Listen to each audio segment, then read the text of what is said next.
एउटै प्लेयरले एउटा म्याचमा 3वटा येलो कार्ड पायो।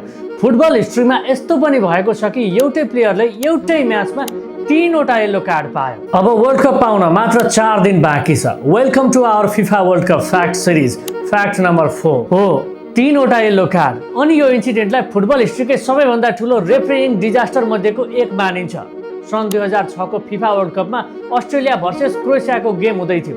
रेफरी थिए ग्राहम पोल। खेलको 61औं मिनेटतिर क्रोएसियाका डिफेन्डर जोसेफ सिम्युनिकले पहिलो येलो कार्ड पाउँछन्। खेलको 90औं मिनेटमा उनले फेरि फल गर्छन् र उनलाई दोस्रो येलो कार्ड दिइन्छ।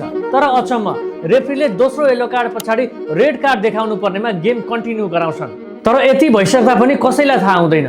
अनि खेलको इन्जुरी टाइममा फेरि सिम्युनिकले फल गर्छन् अनि रेफरीले तेस्रो येलो कार्ड दिन्छन्। तर यति गरिसकेपछि मात्रै रेफरीलाई थाहा हुन्छ कि आफ्नो गल्ती भयो भनेर। अनि बल्ल रेफरीले रेड कार्ड दिन्छन्। इमेजिन गर्नुहोस् त, एउटै प्लेयर, एउटै म्याच अनि 3वटा येलो कार्ड। भिआर नभएको बेलाको यो इन्सिडेन्ट फुटबल हिस्ट्रीकै सबैभन्दा ठुलो रेफरीइङ मिस्टेक मध्येको एक मानिन्छ।